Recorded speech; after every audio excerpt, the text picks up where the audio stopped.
time to show you mapping in Omni Loader. We are continuing where we stopped in the last demo video. So, as mentioned earlier, you don't have to do anything to make this work. However, you might actually want to make some changes to the default. To get started this, let's do some additions. I'm gonna be adding a few more databases here. And let's apply that. The first one will have alias ADV, and then this one is going to be called DW. So here is why we have the aliases. They help us when mapping things and allow you to basically deal with a lot of data, a lot of database object easily, right? Let me also change the alias of this one to demo. So now when we go to the list of tables, we have all of the tables from all three databases. I had to remove the filters. You can see, okay, some of the tables are in the ADV, and some others are in demo, and even others would be, let's go further to in the DW, right? So let me scroll all the way back to the top, and let's see what can we change here. If you go to the options, these are the project options, and options that we care about for this video are mapping ones.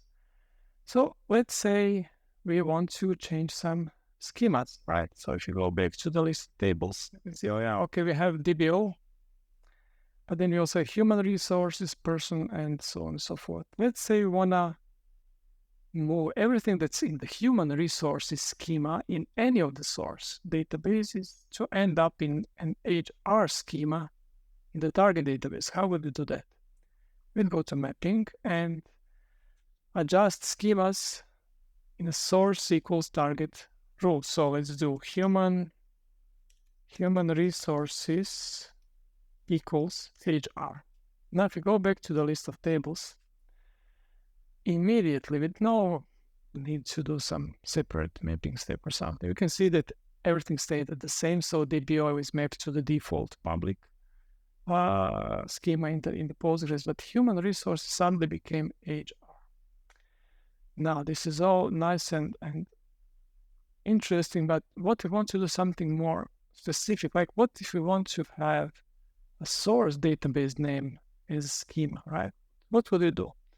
We would usually go ahead and do, okay, db as a schema prefix. So db underscore schema becomes new schema. And if you go to the tables, then you see, yes. So DBO became AdventureWorks 2019 underscore DBO, and the human resources employee became AdventureWorks 2019 human resource employee. And of course, the same thing is for the demo, right?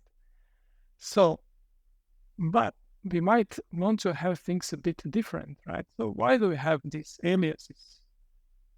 Same thing. If we pick an alias as a schema prefix, so alias becomes ADV underscore DBO, ADV underscore human resources. And also some other things, but more importantly, you can also type this on your own. So you can say, okay, this is just the alias here. So everything from ADV becomes ADV schema, right? So this is the schema mapping. And let's say, okay, so this is what you want in the project level, right? But for cell-specific tables, I want it a bit different. So let's put this back to, let's say, alias schema prefix with underscore schema as well. And now let's say I want to move just human resources employee to be something else. If I now go into the specifics for a single table, I can override practically anything. For example, if I now say, instead of automatic, which means use the project-wide settings, let's go manual. And now suddenly we can do whatever we want. And we can just go ahead and type in HR employee for this one. We can also rename all of the columns. We can change all of the data types and basically adjust this specific one however we want. And when you go back, you see we have a little pencil here to show you, yes, you have adjusted things. So everything else has used the project mapping, but this one has used the per table mapping that overrides the project-wide settings. All right, when you go back to the options here, we can also map data types. Of course, you can also map table names, but data types are more interesting, I think, for this video. So why would you want to use this? Let's say we go to the human resources employee again. Let's get rid of this customization. Just see what we have here. So as mentioned, we are mapping data types to the closest data types that exist on the target that guarantee that the data travels there intact. But you might want to make some changes. For example, for hierarchy ID, we cannot know the depth of the hierarchy without actually reading all of the data. And as you have seen, a table can have a few billion records, right? So let's say you will know that your nesting isn't very deep, and varchar 255 might be an overkill for your use case. So, oh, sorry, the wrong one here. So when you go to the options, mapping, we can say, all right, on the whole database, for all the tables, whenever you encounter hierarchy ID, make it varchar of, let's say, varchar of 30. So if I go back to the list of tables, again, I never needed to touch anything, right?